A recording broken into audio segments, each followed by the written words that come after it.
Hello, everyone, and welcome to Talk Nerdy. It's Monday, January 30th, and I'm your host, Cara Santa Maria. As always, I want to thank those of you who made Talk Nerdy possible this week.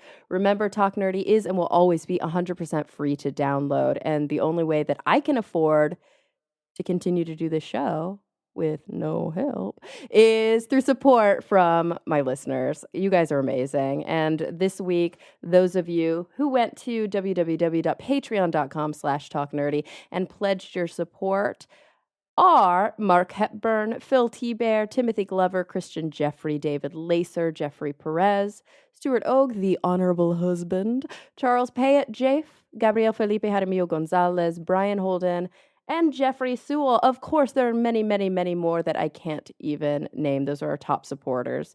Thank you all so much from the bottom of my heart. You remember you can also visit the PayPal portal by going to carasantamaria.com. And this week I want to thank Diane Adams for your generous support. You can also support the show in other ways. You can visit the Talk Nerdy store and pick up some super cool gear, or just rate on iTunes, share it with your friends, reach out on social media and say hi. Tell me what you want to hear about. All of that stuff is super helpful, and I love communicating with you guys. Okay, that's enough business. I want to start the show, and I'm really excited because I finally have another person live in studio with me, which I haven't had in a while. I've been doing a lot of remotes, and she is, let me see if I can think of the best way to, I'm talking about her in third person, and she's looking right at me, which is weirding her out. Mm-hmm. She is a celebrity makeup artist, right? And I'll take it. Yeah, celebrity makeup artist who is venturing in some really cool new things that maybe we'll get to talk about. And she's also a very good friend of mine. We met when we worked on a show together, so I spent at least 2 hours a day in the makeup chair with you daily for a year. Yeah. And we got to be super, super good friends. She also, interestingly, which is why I'm super excited to have her on the show, was raised as a Jehovah's Witness. So we're going to talk about that a lot. But here she is, Val Harvey. I call you Val.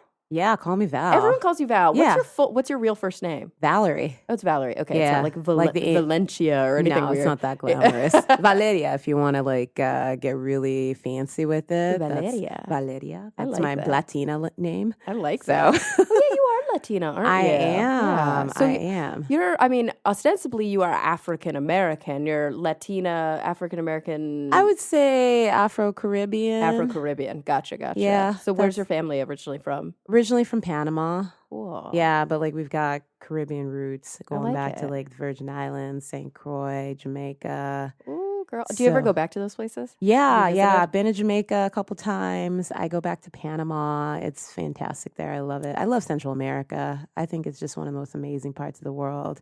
It's just all rainforest and, there's Bocas del Toro, which is my favorite island out there. It's an island off of Panama that's almost completely untouched, But Is there a lot of people that live there? It is. And what's great about Panama is that people speak English there because of the American occupation up until 2000. So you get the best of a, metropolis type city, and then you also get that beautiful indigenous rainforest feel too. It's got both. You've got skyscrapers and then you've got rainforest. Oh, that's wonderful. So it's awesome. I love it there. It's cool. Oh, that sounds great. And what percentage? I know, when I go to Puerto Rico, because I have Puerto Rican roots, right? And I always think of Puerto Rico. I know. I like the way you rolled your R's earlier. Girl.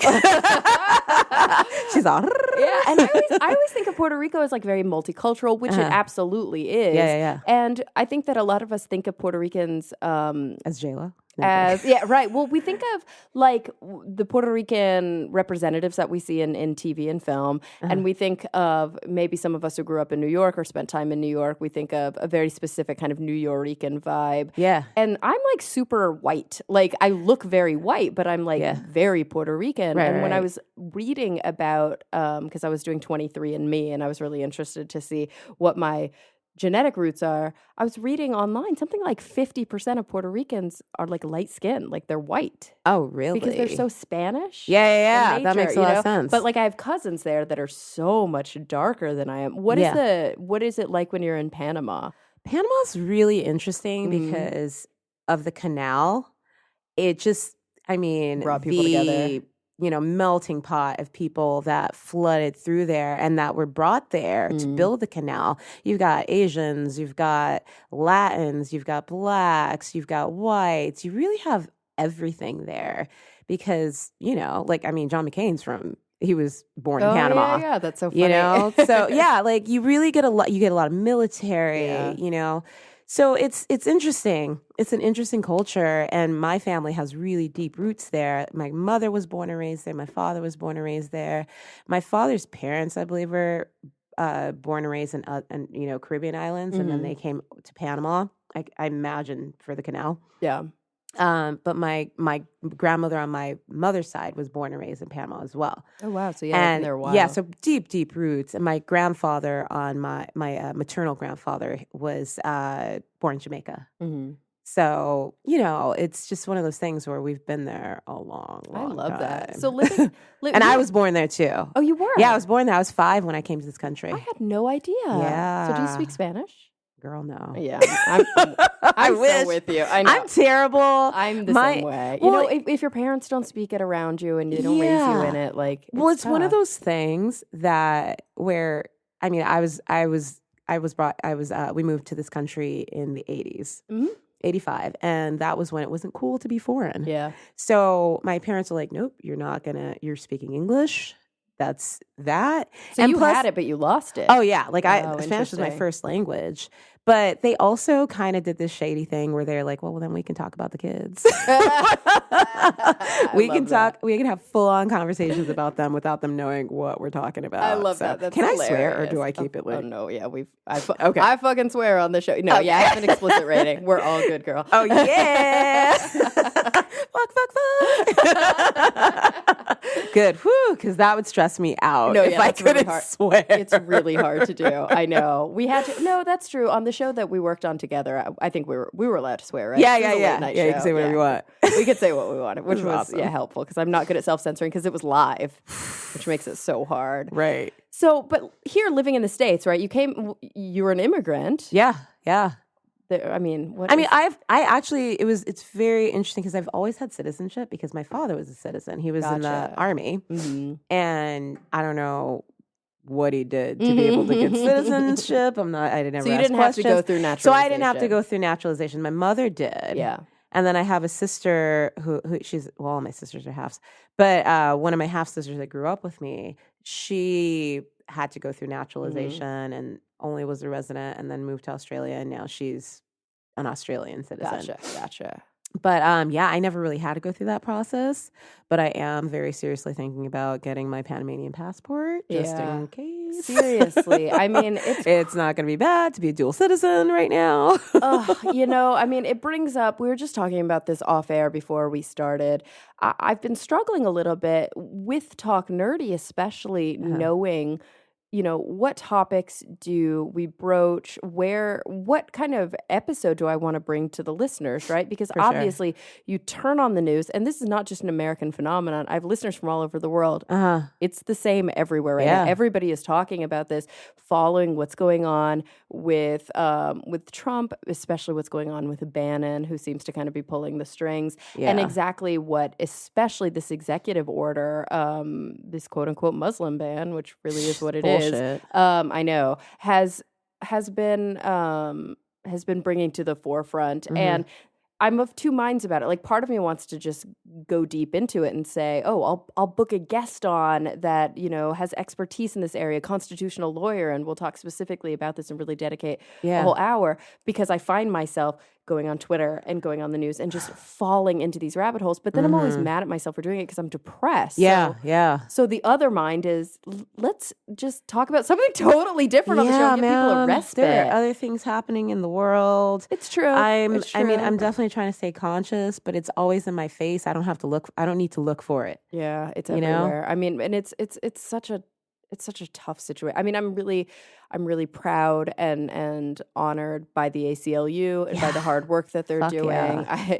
I was reading, as of today, I think they raised close to $20 million over the weekend. Because people get it. Yeah. And obviously, this is a story that we need to continue to follow, and maybe maybe soon I will do an episode dedicated to these issues. I'm very vocal on social media, so obviously if you want to hear my my positions, you can find me there. But in the meantime, I thought it would be fun to switch gears and do a show where we focused a little bit on religion, because I feel like I haven't done that lately on the show. I've been doing a lot of science, which, you know, is my favorite, a lot of skepticism. But one of the kind of tiers of talk nerdy that a lot of people have grown to love is kind of the atheism bent, right? I talk a lot about atheism. For sure.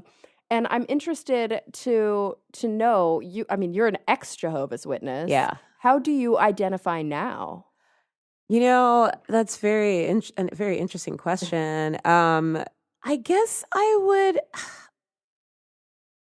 call myself maybe agnostic, but I've kind of floated into that realm where I definitely have a consciousness and awareness of, you know, like something bigger than me. You know, I definitely feel that. And I feel like people should find God or source or, you know, whatever they're connected to, where they feel the most connected to it. And for some people, it's church. Some people can go and sit, you know, and listen to the preacher on a pulpit and really find that connection with God. For me, I love nature, and I am very inspired and just very thankful and grateful of, you know, my place in this world when I'm out in nature. So that's where I find source or God or whatever you want to call it, just some sort of like, you know, peaceful feeling. So that's where I search for it. And like, to each his own. So that's kind of where I'm at. I don't I can't, like, church is not going to be the place where I'm going to resonate with, you know, that higher being. So I just don't do it anymore. Yeah. And if you even see it that way, you know, I obviously, because I not because I self-identify as an atheist, but I identify as an atheist because I don't believe in any sort of higher, like, being, like a physical being, you know, with a consciousness out and there. I totally get that. Yeah. But I do definitely resonate with exactly what you're describing. I think a lot of scientists do this sense of being a part of something larger than themselves, a sense of noticing how incredibly small we really are and finding profundity and beauty and in sense. nature. Yeah, that is, I think, a very kind of scientific view, and it doesn't require any sort of what we might call anything spiritual, spiritual or supernatural, I think is a better way to put it. It doesn't require that you actually have a belief beyond anything that is materialistic. It simply requires that you don't have a lot of hubris, that you don't think like man is the most powerful. I personally, you know, am not beholden to the laws of nature. Like, obviously I am. And obviously, the more that you understand about the vastness of the universe, the more you realize how small and insignificant and kind of temporal you really are. You know, this is just a blip in a long stream of time. And we need to figure out, I think, how to manage the decisions that we make today, because they have a lasting effect on the future.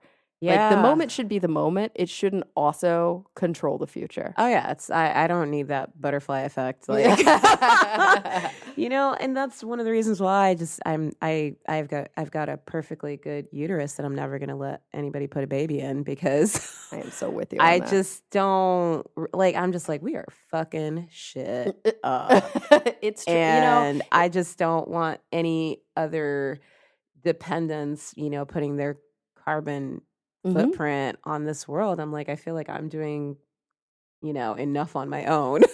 And it's hard not to, you know, because we've built up a culture that almost requires it. We were talking about this on Skeptic's Guide, the other podcast I work on recently, and kind of saying the exact same thing, which is that we as kind of human beings just simply don't have a lot of foresight. Like, we make decisions for the present. We don't think about the future. And that's how we find ourselves in all these parallel messes. Obviously, climate change being a really, really big one, being kind of the most obvious. No. Yeah, right? The one that's so pressing. But on top of that, we're talking about stories about space junk, sending up satellites and not thinking about how to bring them down. We're talking about stories about plastic in the oceans, like the production of plastic, which is so important for industrialization and so necessary. But then how are we using it? Just single-use horrible plastics that we throw away that are polluting the oceans. And just there's so many things that we do where it's like, oh, this is helpful right now. We just don't even think about tomorrow. And we've got to start changing that. And obviously, this new administration is just a slap in the face when it comes to that mentality. Well, hopefully 4 years doesn't set us that far back. Oh my God. I'm hoping that we do something prior to that 4-year mark because I don't know, man. Pence is pretty fucking awful too. It's true. Pence is awful, but I feel like at least he's not a complete madman. Like, yeah, at least he might play the game with some sort of kind of respect to the office. Yeah. You know what I mean? Exactly. But I think Pence would be a very conservative, very Republican, Democratic leader. I think that Donald Trump is day after day reinforcing that he is not a Republican, that he has, fundamentally fascist ideals, and that he really is doing what he can to try to throw the balance of powers out of whack and to try to assume power beyond what the executive branch should, which is a very scary and dangerous precedent that he's setting. Drunk with power. Very drunk with is power. Really what it boils down to. He's like, I can do anything. And it's our job in a functioning democracy to remind not just him, but the other branches of government, especially your representatives. I'm always pushing, call your representatives. It's our job to remind them that that is their role, is to provide checks and balances, and that you cannot govern by mandate and you cannot govern by executive order alone. It's what dictators do. It's a dangerous way to go about it. So enough of that, enough of that. I wanted to talk about religion. I'm very kind of famously, I don't know famously, but obviously is a better word for it, anti-religion. I'm not just an atheist, but I have a lot of problems with religion. I'm not just like we were talking about, individual religion, like, somebody's individual relationship with it. I'm kind of anti a lot of the negative consequences of organized religion. Yeah. Now, one, I think, of the more interesting organized religions here in the United States that a lot of people maybe don't get enough conversation about is the Jehovah's Witness. I don't know much about it. I was raised Mormon. We hear a lot lately about Scientology. I think a lot of people put those three sort of, they're not the same at all, but they're sort of like those are like black box, like kooky, crazy religions. Yeah. Well, I think that what happens with those three religions is that they fall into the cult category because of how brief their time here in the world has been. And when I exited being a Jehovah's Witness, and I mean, I definitely had my, like, oh, they're fine. And I still was almost a little attached to it. But then, and they also, as when you're a Jehovah's Witness, they basically try to control all of the information. So they create their own literature, they have their own Bibles, they have like everything, and you're discouraged to read something like even a glamour magazine because you could get these ideas and then that could lead you astray. And so it is very similar to Scientology. Oh, in that absolutely. way. They control all the incoming information. They try to discourage you from doing any type of secular education, or higher education whatsoever, so that they can, control the dialogue for you. And when they do that, for me, like when I finally got the courage to leave, I was still like, oh, they're fine. And I still almost had, it's hard to just be like, okay, I'm going to do whatever I want now. You still get that feeling and the guilt, and absolutely, it takes, because it's so in you. It is. It wrote a program in my brain for so long. It was 21 years.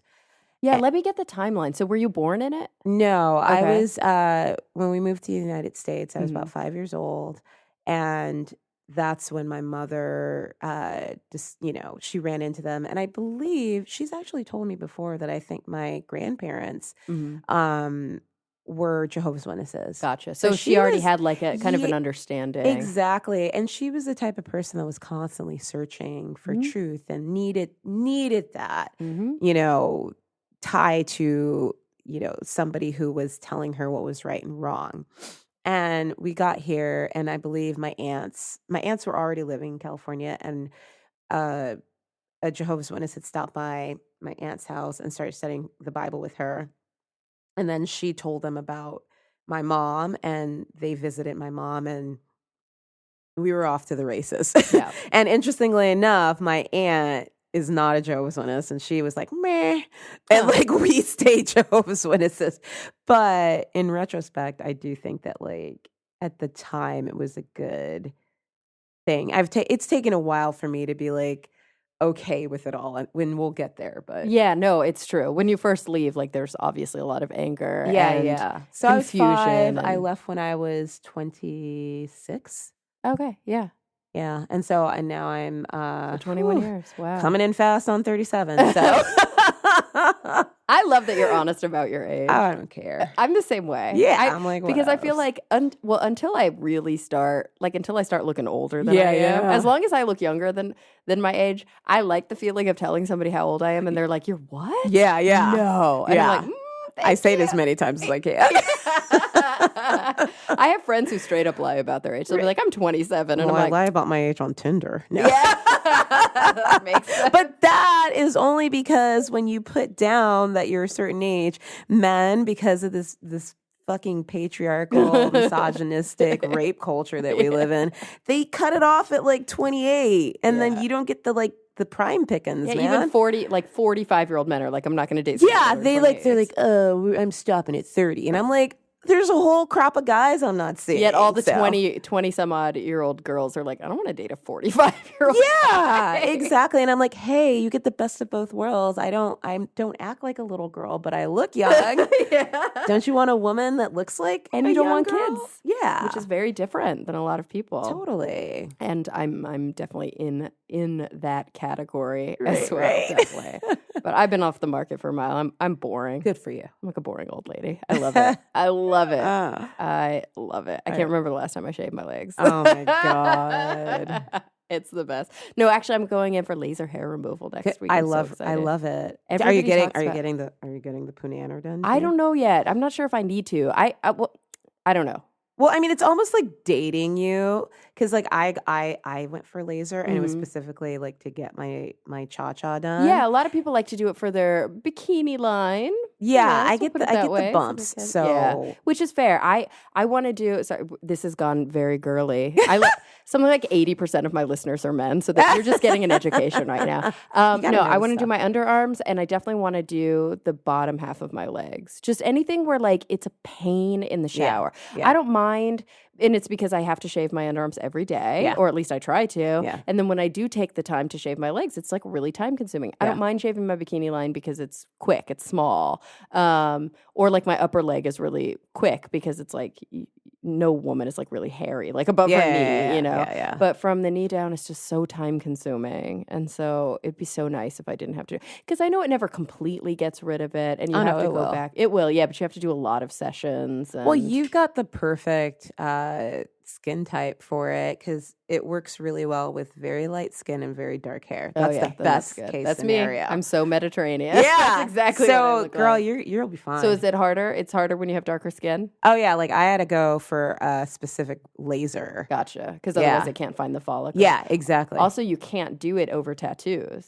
Yeah, which I'm not going to. Yeah, but like I've noticed that because I have tattoos on my arms, I don't want to get it removed off my arms. But apparently they're similar to the lasers that tattoo removal places that breaks use. up the color. Yeah, it actually kind of hits you right around the same. It's like the same frequency, so you have to be really careful. I mean, when I got my vagina done, I mean, it felt like laser bolts were hitting my vagina. So. Yeah, I think it hurts. I don't think it's like that anymore. Really? Yeah, because how long ago was that? No, it was like only 2 years ago. 2 years ago. My friend who goes to this one place where I'm going to go told me that they have a new technology where right after the laser pulse, it blasts you with a little puff of cold air.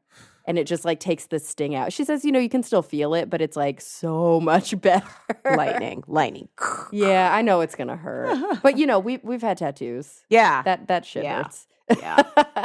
It's like it's what you go through to get something permanent, exactly. which I'm so looking forward to. I don't know how I got off the. Oh yeah, I was saying that I'm in a relationship and I'm old and I'm boring. Oh, and that was from not lying about our age, and that was from you saying that you were in Jehovah's Witness for 21 years. For 21 years, left when I was 26. So Jehovah's Witness is still considered a Christian religion, right? Yeah. From the outside, people don't. It's the same as Mormonism. Like non-Mormons don't think of Mormons as Christian. Yeah. But Mormons think of themselves as Christian because Yeah. it's like rooted in Protestantism. Yeah. Followed the New and Old Testament of the Bible. You Right. just have additional texts on top of that. Exactly. Yeah, they're totally Christian. They're just a sect of Christianity, to be quite honest. And they take the Bible very literally. Like, they don't celebrate holidays. They don't,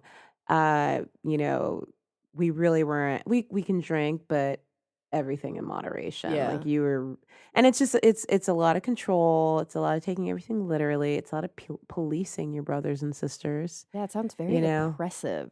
It is. And it's interesting because there's so much control involved of every aspect of your life. They always said, being a Jehovah's Witness is not a religion, it's a way of life. Yeah. And so, it was one of those things where they thought that the control was protection. Like, just turn your brain off. It's fine. Don't trust yourself. We can tell you how to live. And if you just do it our way, and just be self-sacrificing, and, you're just a martyr constantly, But what it did do is it bred rebellion, and especially in young people, because, a lot of people would convert when they were older, and they, committed their sins and were looking for redemption. And then but they had already gotten to live kind of a normal life before that. Yeah, totally. And then you get these kids, and they're all zealous because there's, they're drinking the Kool-Aid, and then they get older, and they're like, I want to date somebody, or I want, and they're very controlling as to that. No sex before marriage, and that was a big thing. Like, I actually got kicked out of being a Jehovah's Witness for fucking my boyfriend. Yeah. So yeah, that was a very hard time. They disfellowshipped me, and so I could go to church, but not. I had to get there right as it was starting, so that no one could talk to me, and then I had to leave as soon as it was done. And of course, all your family knew. Oh yeah, and I lived with my mom and my stepfather at that time when I was disfellowshipped, and they only were able to have limited communication with me. How old were you? I was like 23, 24. Oh, that's like not even young. Yeah. I was thinking you were going to say you were like 15. Oh, no. I didn't start having sex until I was in my 20s. Probably because you were Jehovah's Witness. Yeah, because I was Jehovah's Witness. I held out, and my boyfriend basically like pressured me into having sex with him. So was he a Jehovah's Witness? He was a Jehovah's Witness too. Oh, so he got disfellowship too? No, because he was never baptized. What? Yeah, so I got baptized when I was 13. So I was, you can only be disfellowshipped if you're baptized. Gotcha. And he never was, and that's why my mom never liked him. She's Gotcha. Like, he's trouble. Yeah, so he wasn't really in it. Yeah, and he was like looking for a way out constantly. Yeah. So that was the thing. But so when this happens, obviously, how do they find out? How do the I confessed. You confess because they Yeah, I mean, they can find out because they also have people like narking on you all the time. And I grew up in a little city. I grew up in South Central, but then also in Cudahy, Belle Maywood area, which is kind of like in between South Central and East LA. So you're an Angelino, like through and through. Yeah, like I've been here since I was 5. I'm one of the rare ones. Yeah, one of the rare ones for sure. So they're really small towns, so you really can go anywhere without somebody seeing you or knowing you. And so you could get caught real easy. But I was really good at covering my tracks. I just felt guilty because, the brainwashing was really good. Yeah. So I decided I would confess, and they kicked me out of church. Yeah, somebody in my family had a similar experience where they don't kick you out of the Mormon church, but you can't get married in the temple if you have committed that quote unquote sin. Yeah. And so somebody in my family had a similar thing where it was like just during, one of the meetings with the bishop, they grill you, they ask you all these questions, and I guess you just feel like beholden. Yeah. And she admitted that she and her fiance had sex before marriage, so then they couldn't get married in the temple. They had to have like a church wedding, so they didn't get all of the sacraments and things like all that a lot of like Mormons really are excited about and look up to doing. And it was very hard for her. And it brings a lot of kind of shame into your heart, but also part. Like through your family, because it's like everyone knows. Oh yeah. Because, when, especially growing up, like I was definitely on the other side of of the disfellowshipping where I hadn't experienced that. And I definitely was like, oh, I know that she got kicked out for fucking. Like, especially if they were young, you knew that was why. Yeah. And I'm sure that the church, well, I'm not sure, but I would assume that the church leaders might even like be in communication with your family. You know what I mean? That like somehow, like your parents must know. Oh yeah, your parents. I totally knew kids whose parents turned them in. Ugh. It like sisters would turn, their brothers and sisters in. It was just you would have to narc on your family because they had this scripture that they use, and it said Christ came not to unite people, but he came to put a sword between mother and daughter and father and son. And, they took that very literally where it was like your loyalty is ultimately to God. Yeah. And that was always something that was really hard for me, especially after I left, because my mom was still in the church and my stepfather. And they basically, when I left, they withdrew their support from me. Mm-hmm. Because they teach you to do that so that you can fail and come back. Gotcha. Okay, so it's less so when you look at Scientology, and I know what I know basically from watching this Leah Remini documentary and that's going on A&E clear right now. Yeah, it's so good. And so she's been, she published a book, and then she's been doing this multi-part series, and I'm learning all sorts of crazy things about it. Yeah. And she talks about how when somebody leaves Scientology, they call them like a repressive person, and they're meant to basically completely cut them off. And and it's really because they're now a threat to your sort of faith, right? Oh, yeah. Because they're now outsiders. They're reading They've secular experienced literature. Yeah. And they could like pull you over to that side. But it sounds like it's like a hybridization with Jehovah's Witness, where it's a little bit like what the Amish do, where it's like if you fall away, it's like let them go out, experience it, because they'll probably come back. Well, it's not quite like the Rumspringa, is that what it's called? It is, they basically view you as kind of an apostate type person. I strategically left in a certain way because if I was disfellowshipped and I didn't come back, I would still be under that veil of not being able to talk to anybody at the church. And also my parents having very limited support and contact with me. And my mom was sick for a very, very, very long time. And I did it that way. Like I never met with the elders again. They were always trying to get me to meet with them. And I was like, fuck you guys. I'm not doing that. I know what that's all about. I did the same thing it's like, apparently I can like officially leave the Mormon church. I have to like write a letter and submit it. And I'm like, why should I have to do that? Exactly. And if I did that with Jehovah's Witnesses, that means that like everybody's done with me. Yeah. And I can't, like my mom just passed away recently, and that would have meant that I wasn't allowed to go to her funeral. Yeah. So it's really fucked up. I mean, and you were spending a lot of time with your mom when she was very sick. I took care of her. Of course. And can you imagine if it was kind of like not kosher for you to have been there with her to take care of her in her final days? I have a sister who is in a disfellowship state, and she's basically estranged from the family. And I let her know what was going on, but she doesn't talk to us. And I was really upset when, she wouldn't respond to, I told her that my mom was dying. I told her that my mom had died. I told her when the service was, and she never responded. I talked to my biological father, which we share a biological father. And I was like, is this my sister's number? He's like, oh yeah, that's her number. I'm like, does she know, Mom? My mom died. He's like, yeah, she was pretty broken up about it. It's like, okay. But then I kind of put myself in her shoes, and I thought, oh, it would be really fucking awkward for her to come to the funeral because she's disfellowshipped.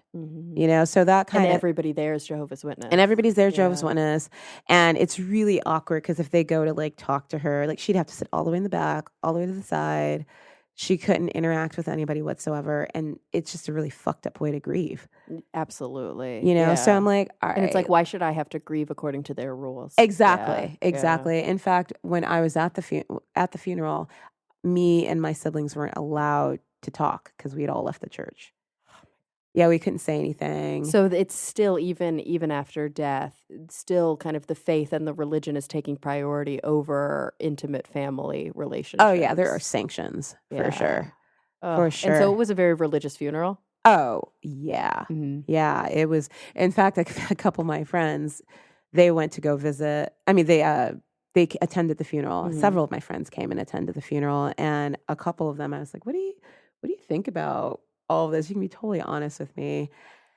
And they're like, "Yeah, it's definitely like peeking through the window Yeah. and of like a different world." I'm like, "Does any of this make me make more sense?" They're like, "Absolutely not." And they said when they came in, because there's a lot of Bible and reading scripture and all Yeah. that. He said we sat down, and the second like this woman crying next to us, and the second they talked about going to scripture, we got Bible. She just was like and handed them a Bible like, in her tears, and it was already open to the verse. She's like, I didn't even see her flip to it. She just Bibled her. I was like, yep, that sounds right. I'm like, they know something about their Bible. I could flip to a scripture, back in the day without even thinking twice about it. So That is hilarious. It's funny because I wonder if the reason that it is so sort of, like you said, it felt like it was peeking behind the veil, that it is so sort of, I don't know, interesting and shrouded and guarded oh, totally. is because, obviously it's because there are the teachings to kind of stay very separate from secular culture. It seems like the only time most people interact with Jehovah's Witnesses, if they're not friends with people, which is unlikely because a lot of them go to like private schools, is when they come knocking at your door. Yeah. My only experience with Jehovah's Witnesses, other than like with you, I think, or maybe I know people who are Jehovah's and I just don't know it, but was that when I was living in Texas, a couple of women came to my door, and they had like a bunch of pamphlets. I was just, mind you, I was I was a very small person when I was younger. Like when I was in late high school, this must have been college, so because I was living alone. I was tiny. I weighed like 100 pounds. Yeah. I was just very tiny. Yeah. And so they had all their pamphlets, and I knocked on the door. I was like, I opened it. I didn't have people. So I opened it. And they said, have you ever wondered how God could help you with, and they kind of leafed through their pamphlets for a second. And then they pulled one out and they said, eating disorder. What?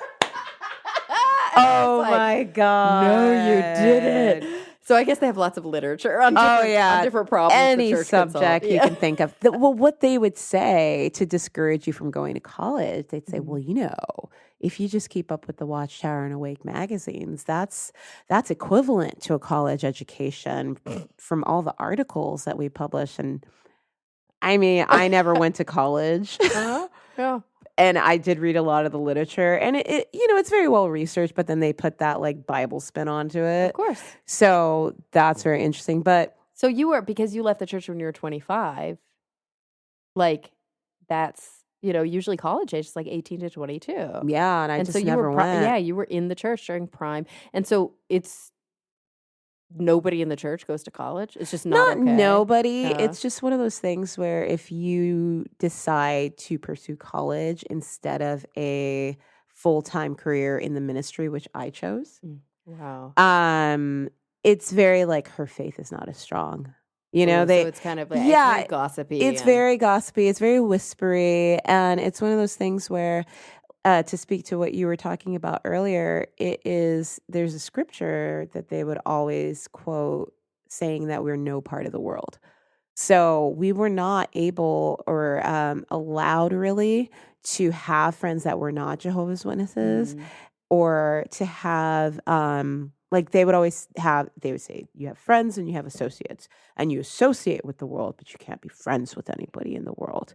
And so that is the very exclusive kind of elitist nature of being a Jehovah's Witness. They keep you poor, they keep you stupid, and you have this elite idea of being above people that don't know God or have a relationship with God like you do, so you don't have to feel bad about constantly sacrificing any type of talent or potential that you have because you're always waiting for the next world.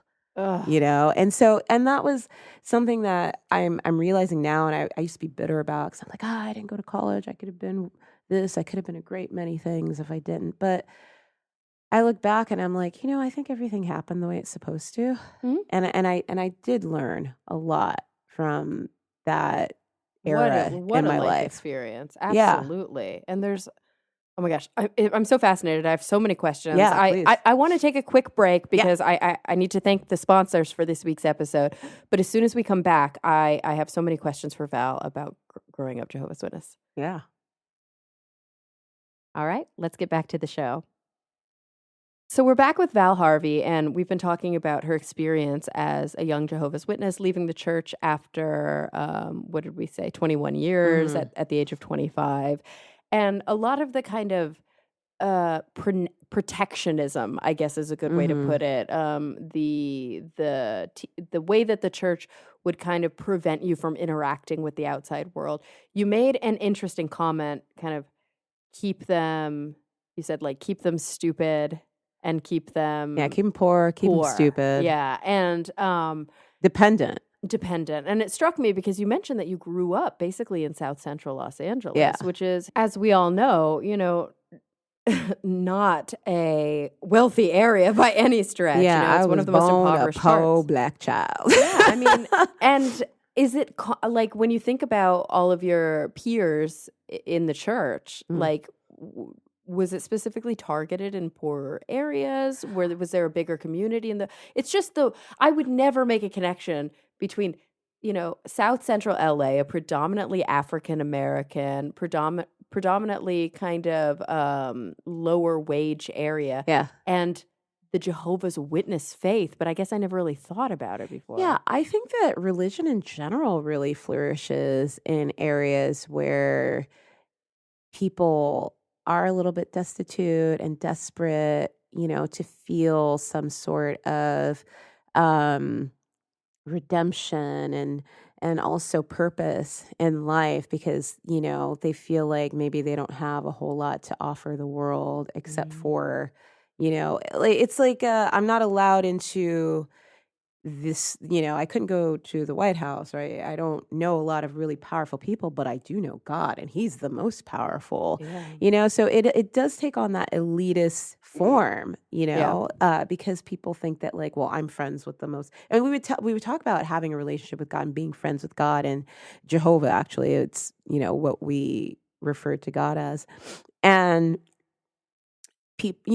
that was something that really made us feel powerful in a way. So it was a way for the powerless to feel some sort of power while still being kept somewhat powerless. Exactly, without recognizing that. Yeah.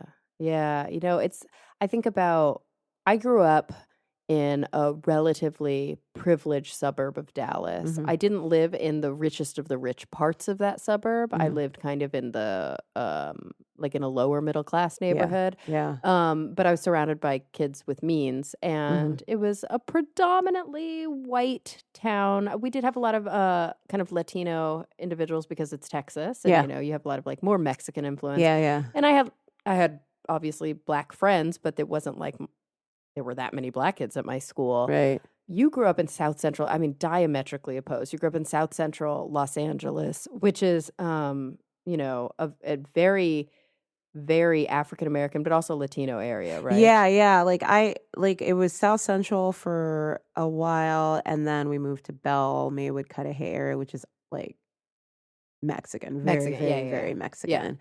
But we're Central Americans, so we were, we kind of fit in almost better in the Latin area than we because did your parents in the Black spoke area. Spanish. But that's what I was interested in, because ostensibly I've always been fascinated by the idea of like self-identification, right? Because we wear a lot of hats.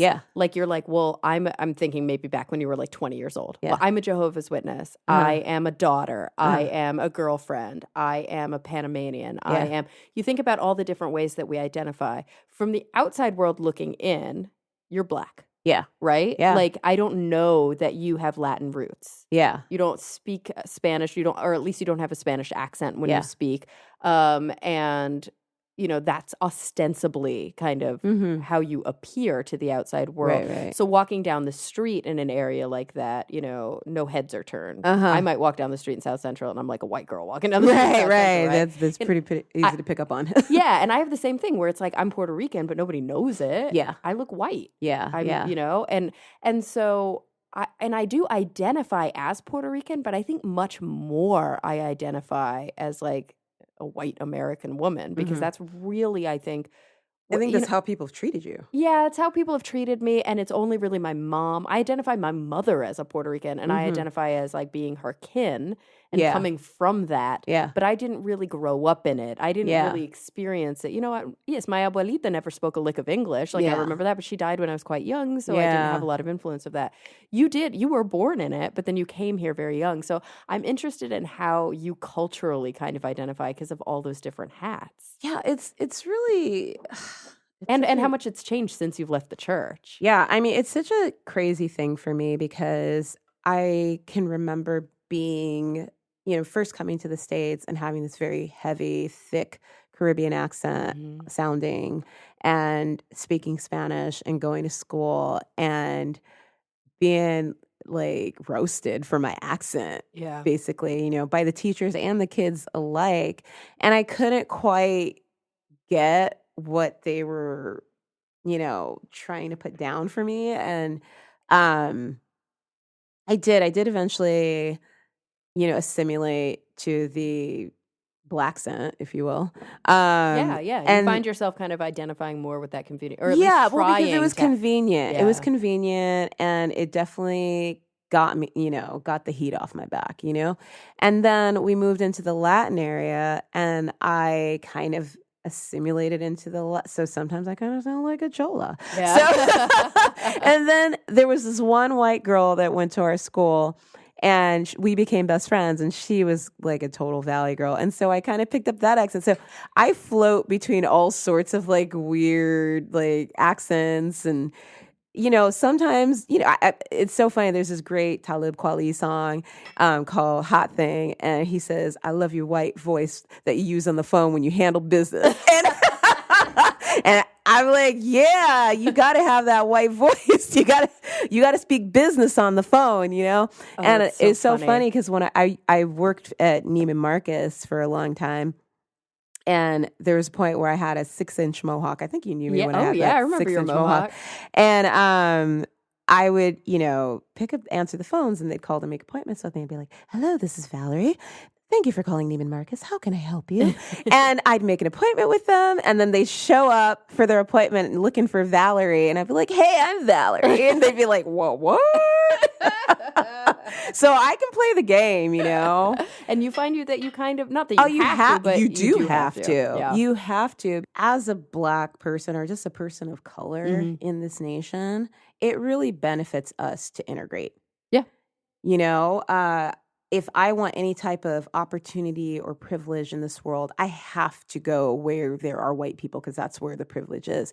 But for a white person, if they never saw a Black person or colored person in their life would be virtually unchanged. Yeah. Not different, I mean, you they wouldn't, I don't think that they would be as fulfilled or as rich. That's my opinion. I think that that's the more like a mentality exactly, thing. the But more as you far interact as people- privilege, no. as far as like Economic wealth, stability, economics, yeah. it's not. It makes no difference whatsoever. But true. if you're a person of color, like it is not an option for you, and that's why, as Black people, as brown people, as we want to be here because this is where we have the opportunity to have a better life, and we're being pushed out of that. Yeah, and I know? mean, we know that historically, African Americans and not just African Americans, Latino Americans, Jews, Yeah. a lot of different ethnic groups, sort of like you said, were pushed into certain neighborhoods Mhm. and like Mm-hmm. going all the way back Yeah. to tenements that they never Yeah. were able to really leave.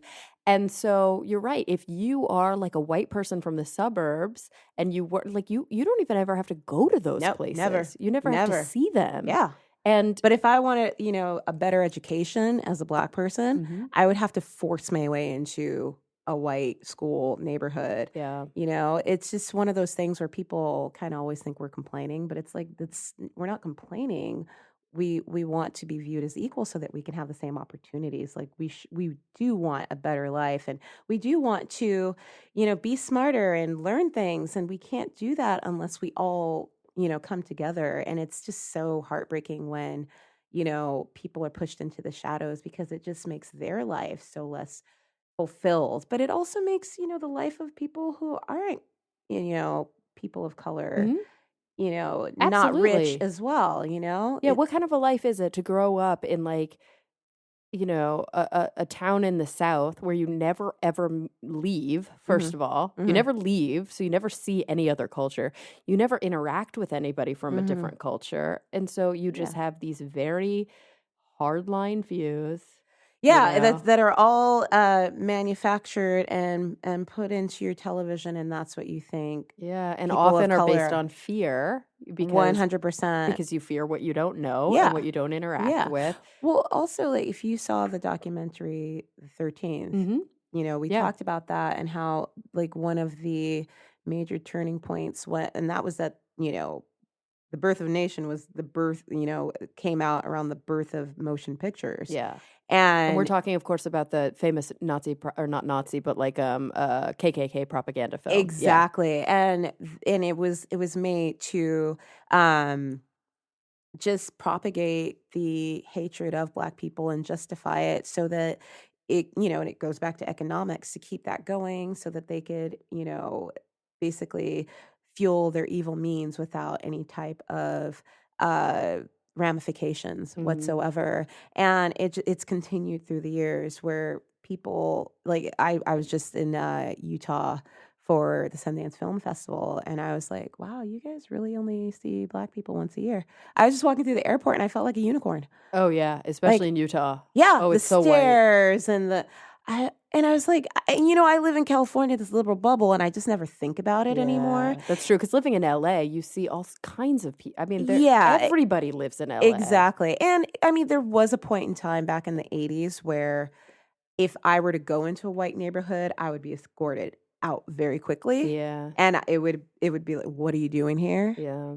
Uh, but that has since gotten better. It's not It's true. passed, And it but it's depends on gotten where you better. live too. Yeah. Like now that I'm in Los Feliz, I definitely notice more and more often. Like now that we've bought a house, I notice like it's like white here. Like hmm it's very gentrified. I Oh mean, yeah. there's still a lot of Latina people because I think historically this was a Latina area. hmm And then it became gentrified. But I used to live in Hollywood, and in hmm Hollywood it's like everybody lives in Hollywood. Yeah, It is like a yeah. melting pot. Yeah, for And so sure. I miss that. And I find Yeah. myself going back to Hollywood and spending a lot of time there Yeah. because I like to, or like when I go to Glendale because Yeah. it's just closer, Yeah. everybody's Armenian. It's Yeah. because you have these settlement Pockets. areas. Yeah, it's hmm true. For Yeah, sure. it's strange, It's it's like we want to see full integration, yet we also totally understand and value an interest in maintaining a cultural identity and in being around, like-minded people who speak your language, who hold on to the same maybe religious or cultural values. And it's Yeah. always that kind of push pull between Yeah. Giving up um, power yeah, and and also maintaining your own identity that brings pride hmm and interest and integrating into this. I think the problem is if it always feels like I'm trying to integrate into white culture, that's going to be really like a turnoff. If oh it yeah, feels like I'm because trying to I'm integrate into never American culture, which is supposed to be, a a melting nation of pot. immigrants and a melting pot, but Well, we all know how that's going. I know, and Yeah. that's really what is. It's Yeah, no, so it's turning into depressing. yeah, like when I've never really had the uh impetus to like to blend into American culture as I Mhm. have into white culture. Yeah. And that's just because that is where I could get anything accomplished in my life, anything better Yeah. added to my life. And yeah, like it's very interesting that I've never really even considered it that way, but it is getting into white culture. But there is one thing that is missing from that for me that I am always kind of reminded of. So, because I am not white and I'm never going to be, Yeah.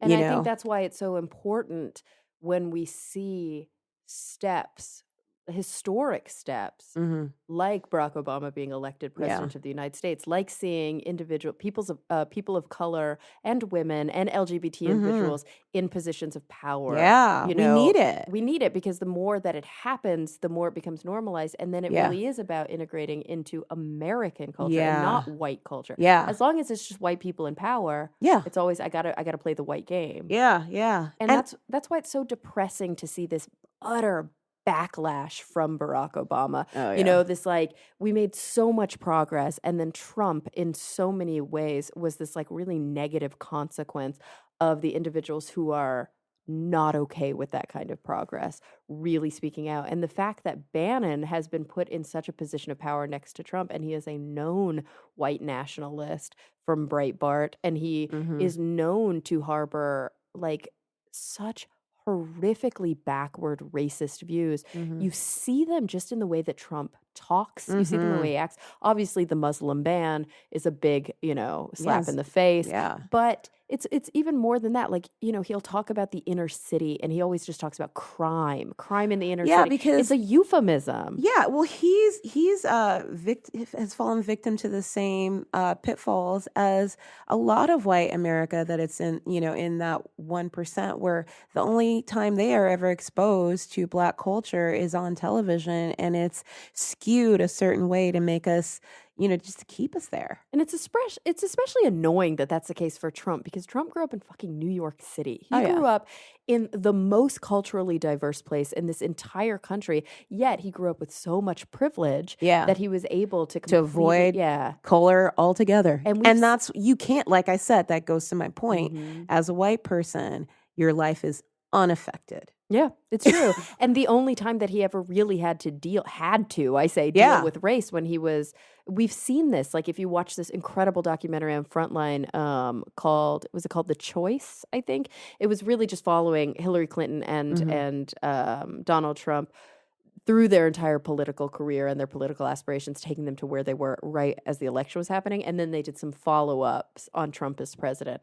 And it details very well, like the lawsuits that Trump and his father dealt with unethical, what was it, like real estate practices, where they were basically barring Black people from renting in their properties. Yeah. And they just doubled down. They were unapologetically fought back against it. This man does not have any sort of track record or history of unification or of, of pride in a country of immigrants, other than the fact that if we didn't have immigration, he would have no wives, basically, or workers. Exactly. Yeah, like he'd have no help. He'd have no help. That's true. Yeah, it's just and which makes it again easy to kind of consider people second-class citizens. Oh, 100%. But then again, it's one of those things where, like, I just thought it was hilarious that on Saturday Night Live, Dave Chappelle and Chris Rock were like, "Yeah, how could Trump win?" It was so tongue in cheek, and it was great because for many people of color, Trump does represent a reality that has existed in our world. It's true. Forever. It's like white people are just like, oh my God, how could this happen? But I'm like, that's how I lived my life. Yeah. Like, that's always how it's been for me. I haven't really experienced anything besides that, except for Barack Obama. Yeah. That was our first experience. Yeah, it's true. And I sit here and I'm like, how could this happen? And we're like, shit, we've been, I go, this ain't the first time an old white racist man has been running this country. It's true. I think what has changed for the perspective of white people is that, especially those who are like dramatically opposed to this kind of a regime, like myself, is that what we always knew racism existed, obviously, and we always knew we hadn't made the progress that we needed to make. And so that's why, just as an aside, the like all lives matter people and the people who kind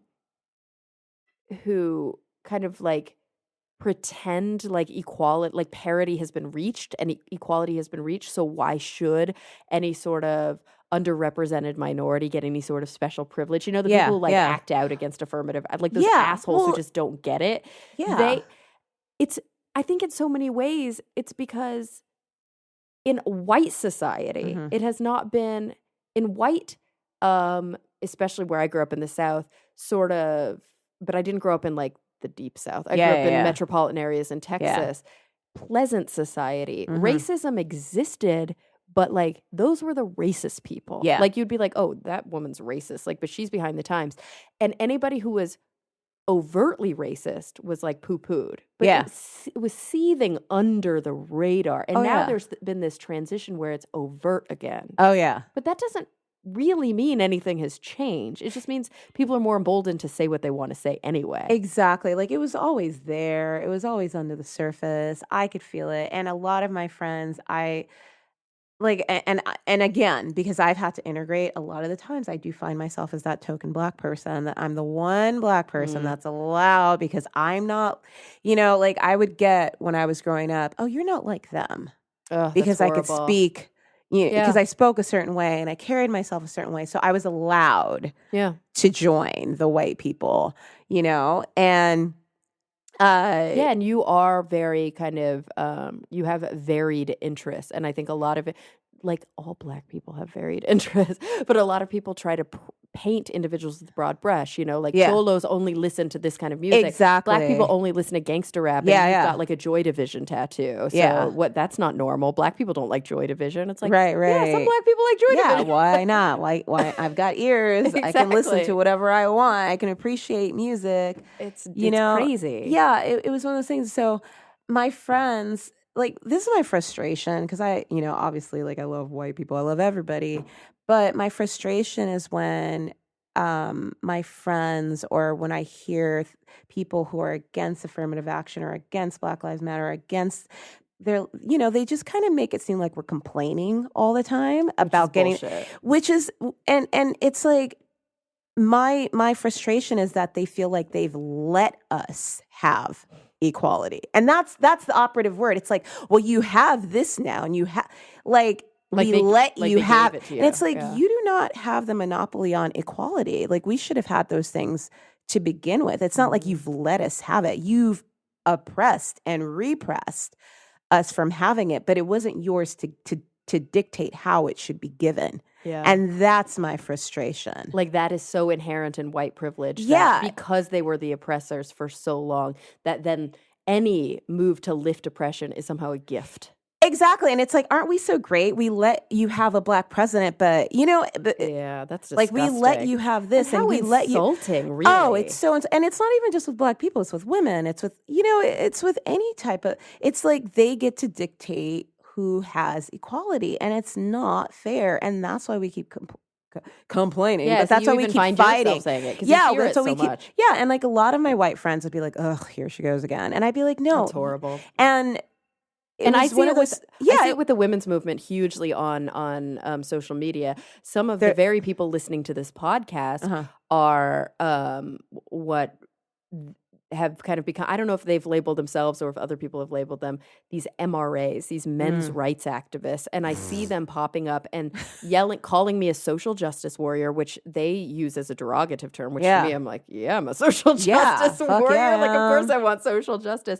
And this idea that somehow, like this, like that we're complaining, quote unquote, that Barack Obama is trying to, like stop reproductive rights by putting in the global gag order or by backing the Hyde Amendment or by preferentially saying that he supports, there was that women's march right after the real women's march where like the pro-lifer people marched, and like he doesn't say anything about the real women's march except celebrity culture has made them think about these things backward. Why didn't they come out and vote? And I'm like, fuck you, I did come out and vote, and you lost the popular vote by 3 million votes. Like those were the women at the women's march. Yeah. Like, come on. But then he's like, oh, yay for the pro-life march afterward. Like there's just this all-out assault, right? And yet you see this culture on social media of people being like, oh, stop complaining. Yeah. Yeah, like, oh, you just want to whine. Why don't you do something about it? And it's like, fuck you. Do you understand how hard I work? Yeah. Every day. Yeah. To get equal treatment as men. Yeah. And then to be a Black, I mean, we can talk about this. Like, there's obviously So many layers to it. There's so many layers, but there's psychological studies that show, like, it's actually a really interesting psychological study about society and race, where, as an ingenious plan, they sent actors, quote unquote, to different car dealerships to negotiate the cost of a new car. And across the board, no matter how many times they did it, white men got the best deal. White women got the next best deal. White men got the best deal. Black men got the next best deal. White women, no. Yes. White women got the next best deal, and then black women got the worst deal. And it kind of follows a historical path, right? Oh, yeah. Of like, black men could vote before white or any women, and black women have been historically, shit on, oppressed. Yeah, worse than anyone. Yeah, well, I mean, Muslims are coming up like it's getting there. Coming up high. It's getting there. That's true. And so, but like, how many Muslims are black? You know what I mean? A fuckload of them. We forget about the African Muslims. Yeah. Like, there are a lot, like the Somali Muslims and the Egyptian, it's selling bean pies. Yep. We forget that's a huge religion in these, in the black culture too. Yeah. And so, I don't know. I get so frustrated by this mentality, and I don't even know how to respond to it when these, like, quote unquote men's rights activists, like, start kind of harassing. Obviously, I just block. But sometimes they're very smart, scientifically minded people who just are so fucking disconnected. Yeah. It's not their experience, so they can't imagine anything outside of what their world is and don't want to. Yeah, it's like, I see, for example, like, I was raised in a Southern, very conservative household. My father voted for Trump. I think that he's struggling right now with and he's trying to rationalize a lot of things, and he's still kind of like, let's be in the wait and see mode. And it's like, how much more do we need to wait and see? But, he definitely doesn't defend anything racist, but I who knows what kind of implicit racial biases are there. And that's why I see, and maybe this is me trying to justify, a difference between the quote unquote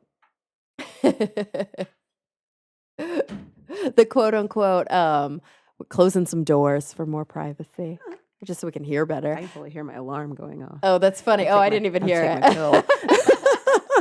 But it's like, in my mind, and I don't know why I do it, but it's kind of the way that we still protect our Mormon families, and we kind of justify some of the things, even though we're like, I fucking disagree with everything. But I find myself going, there's the quote unquote the bullshit all lives matter people that are just and I try as often as I can, or I did when that was really trending. People are like, all lives matter. And I'm like, that's racist. You can't say that. Because there's the people who are saying it because it's a backlash to Black Lives Matter, and because it's racially.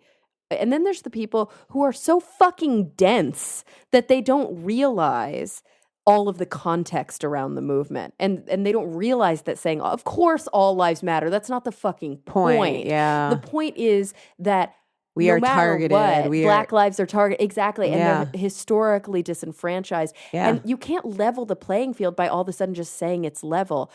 Yeah. That's not what it takes. No. Equality, it's a good argument. When my boyfriend and I have a tiff, doesn't happen often. Sometimes it happens. He may say or do something that offends me or hurts my feelings.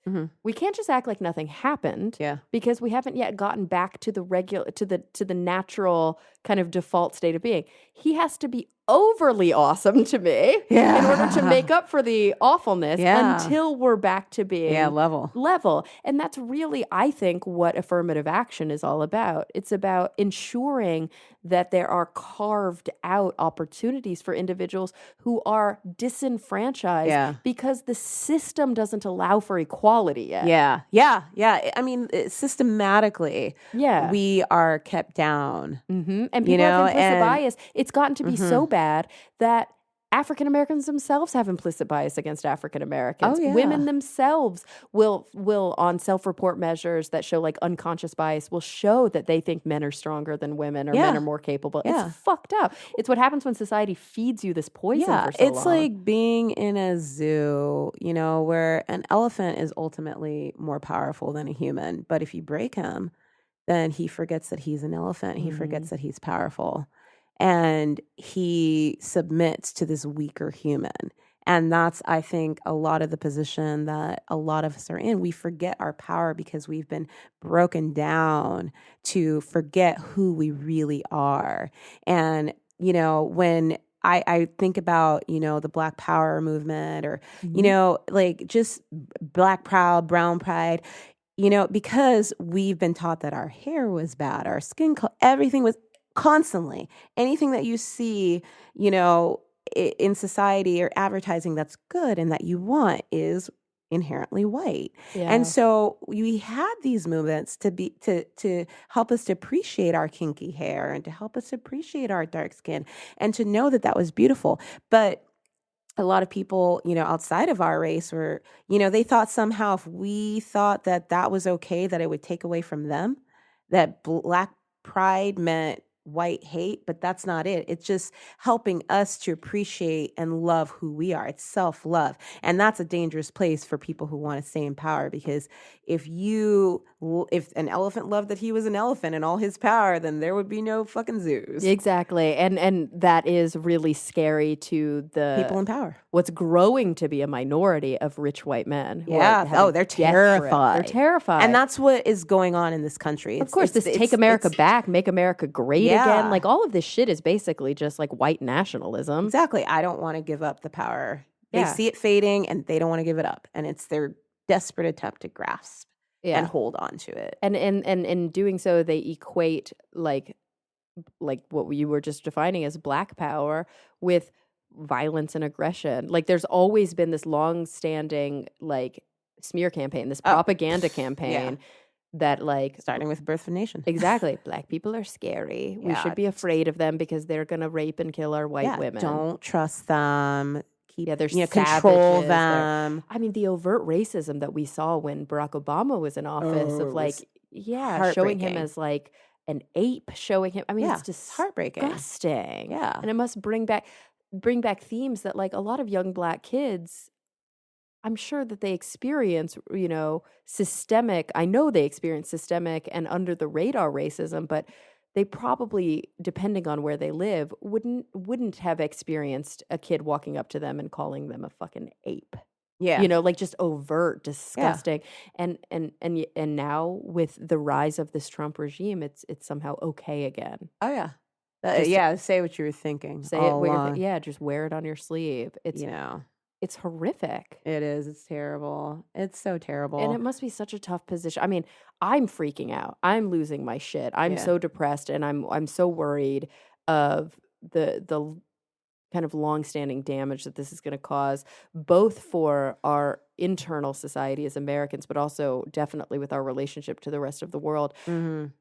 But I can only have so much perspective on that. I can't imagine how afraid, and just disappointed individuals who saw so much progress, individuals who identified with Barack Obama. I identified with him, but not in the core way that, potentially you did. Yeah. And then to see this fucking fucknut get into office and actually make good on a lot of his promises. I know. Oh, it's terrifying, but again. It's like, what do we do? I mean, I am continuing to live my life and to try to, be an example of the opposite of what what mass media is trying to perpetuate me to be. Yeah. And I've done that my whole life. I fought against those stereotypes my whole life, so it's nothing unusual for me, except that now I have a lot more people supporting me. Yeah. Which is nice and comforting, Like, I think a lot of my white friends get it now. They're like, oh, I guess she wasn't as crazy. And she would say A, B, and C. That is really happening. I'm like, exactly. that's my world. It's just you saw it. Yeah. Yeah. And like, this is what I experienced. And now it's just, there's proof of it. There's tangible and now it's evidence. just so obvious to everybody. Yeah, you can't ignore it anymore. Yeah.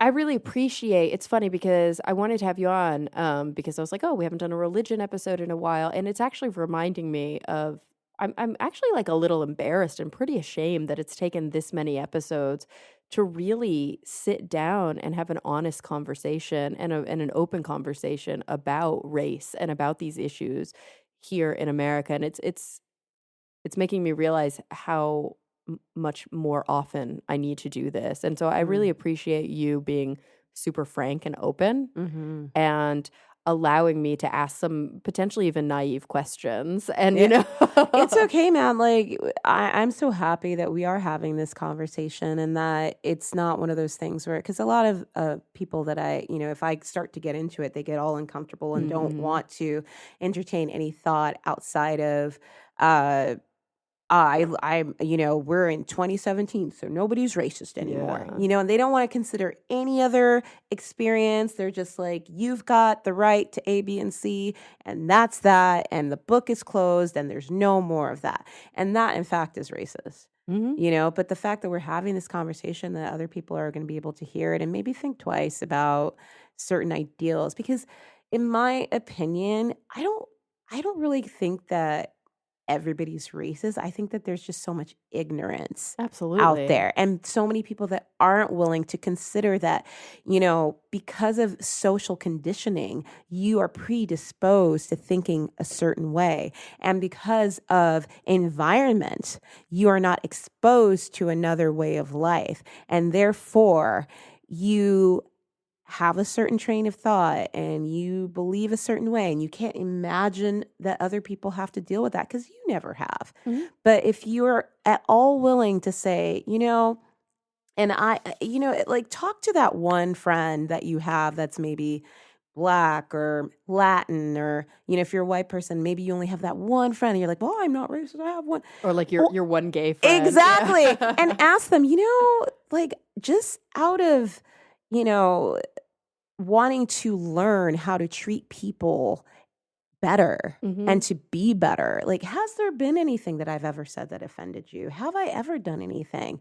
Like, it's just a way. It doesn't mean that you're a bad person. It just means that you are coming from a place of ignorance. But if you ask, you can learn. Yeah. If you can become aware of your ignorance, you can work towards and it doesn't mean that you're a bad person. Just like, drop that stigma that I'm going to call you, you're fucking racist and you said this and that.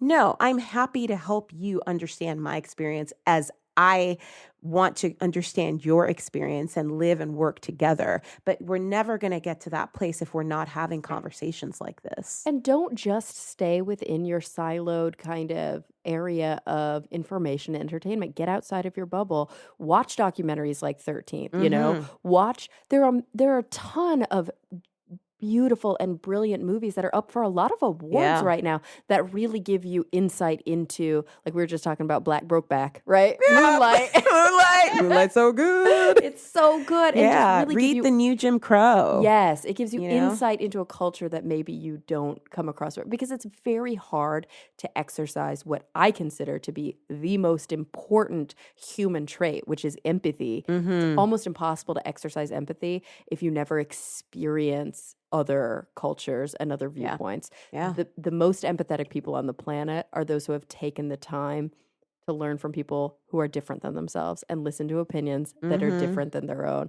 It's really hard to empathize with a Black person living in the inner city unless you've had a conversation with a Black person living in this inner city. It's also hard to empathize with a Black person living in the inner city unless you've had a conversation with a white racist living in a rural America, so that you know where they are coming from.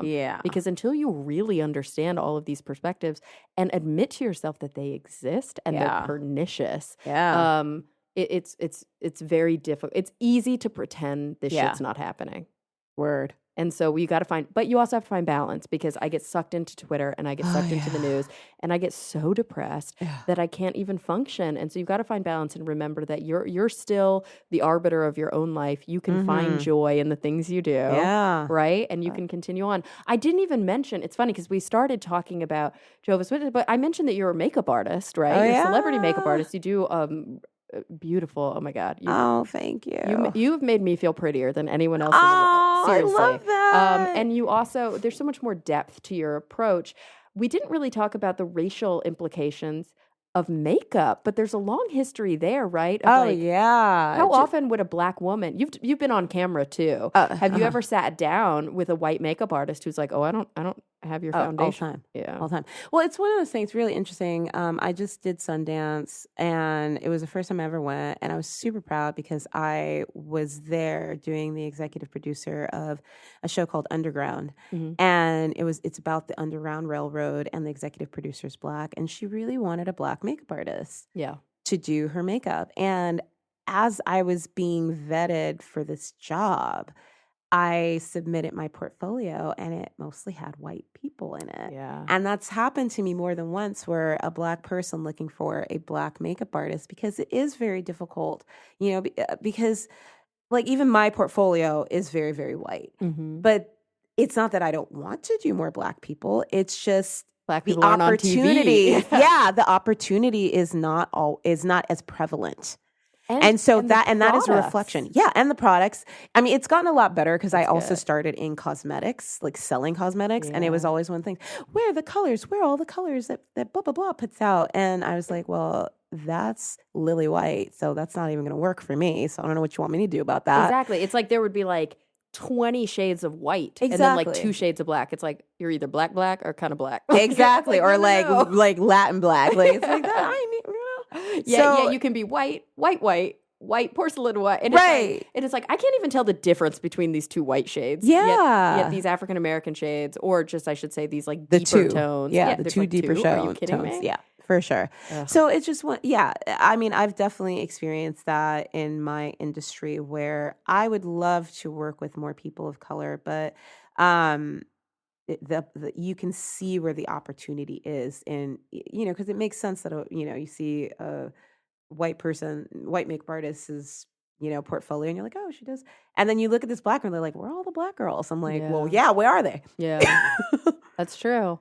Oh, that's so depressing. Yeah, it's a very interesting thing for me. So I had to like literally show them a picture of myself and be like, well, I've been doing a Black girl's makeup for 20 years, so I'm good. I can do this. Yeah. Like I may not do them all the time, but I do one all the time. Yeah, I do my own face every day. So I get it. And how great though, or inspiring. I mean, it's inspiring to me at least that amidst all of this horribleness, we have these incredible representatives who just like swept at the SAG Awards. Yeah. We know they're going to sweep at the Oscar. Yeah. I mean, the nominations, it's like the most diverse award season I've seen in a very long time. Well, it is the first time that it's been this diverse. That's which true. is I should great, say that I've ever seen. But sad. But too. sad, super sad. It's like what is it, 2017, and this is the first time? I know. Like it's so crazy to me. You look at Hidden Figures, which is very near and dear to my heart because of the science as well. The Yeah. women and the science and, the race issues. Yeah.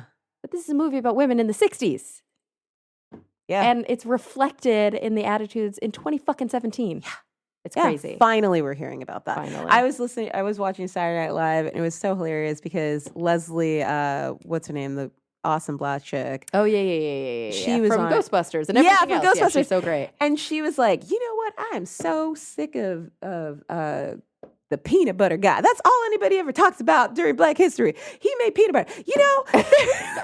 George Washington Carver. George Washington Carver. I'm so sick of hearing about peanut butter. We did more than just make peanut butter. Did you know that a Black woman invented caller ID?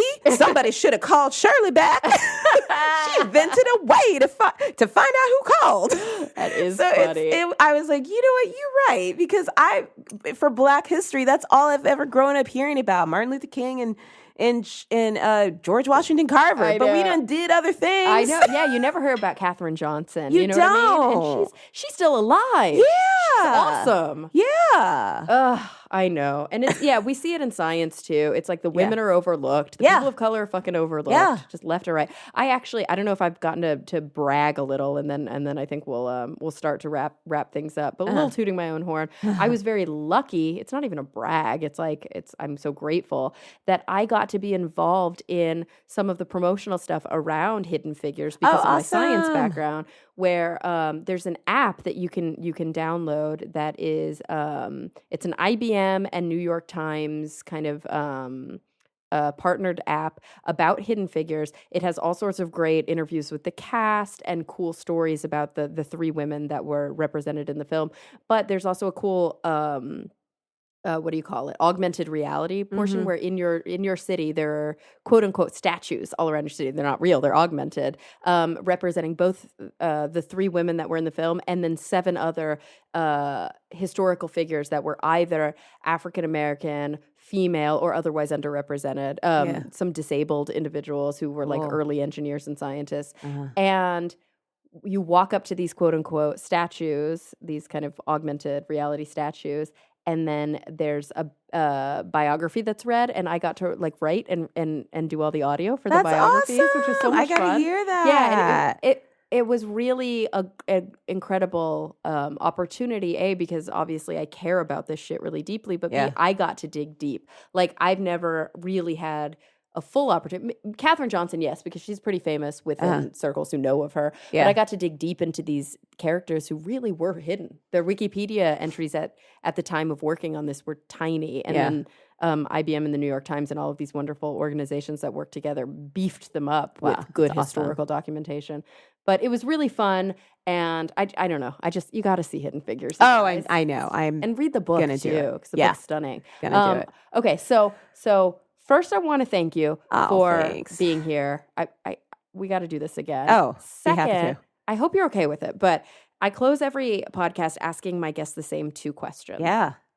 And I can't wait to hear your answers to those 2 questions. And I apologize in advance because they're kind of big picture and don't ever. The scope is okay. But so the first one is, when you think about the future, you know, put yourself in that mindset. And in whatever context it matters to you. So it could be your own personal future, or it could be kind of the future of the nation, the future of the globe, the future of humanity.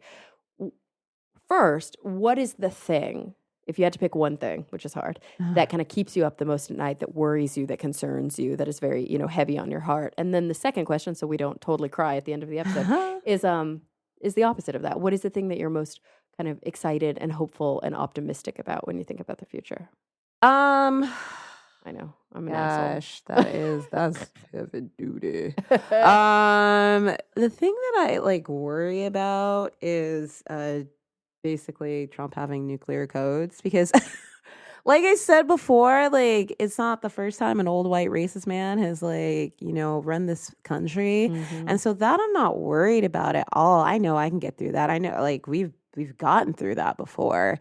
It's just the unpredictable nature of this man that kind of like worries me, that we won't have a world, or that we'll just have a civil war or some sort of like weirdness. Like I talked to this awesome driver in Utah, and he's originally from Europe, and he's older. He's like in his 40s, and he talked about his father said that he feels like the atmosphere right now is, like what built up to World War II. He was living in, Europe during that time. So that's a little terrifying for me.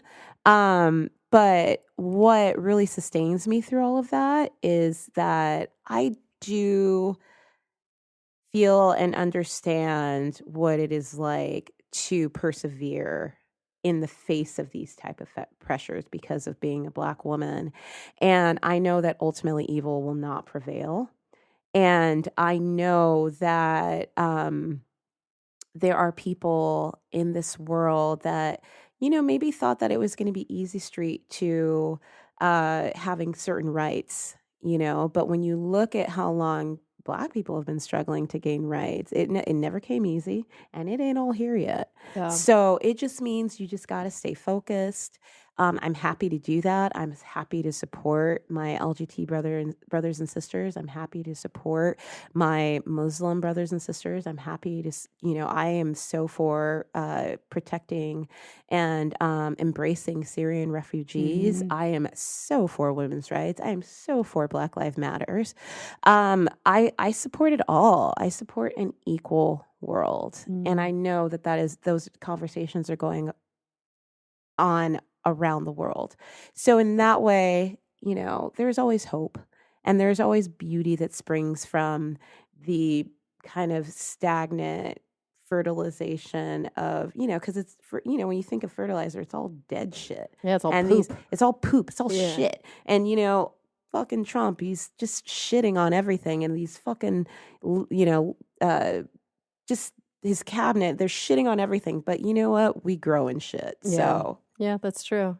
And you know what? That's really what gives me hope is that he may be one man, he may be one very fucking powerful man, but there are millions and millions of people who are not going to let this happen. That's right. We are not going to allow the foundational principles of what make it so great to be American, the idea of democracy, of one individual, one voice, and of equality. You know, we are a nation of immigrants. We are a nation of many individuals. experiences. Yeah, we don't have.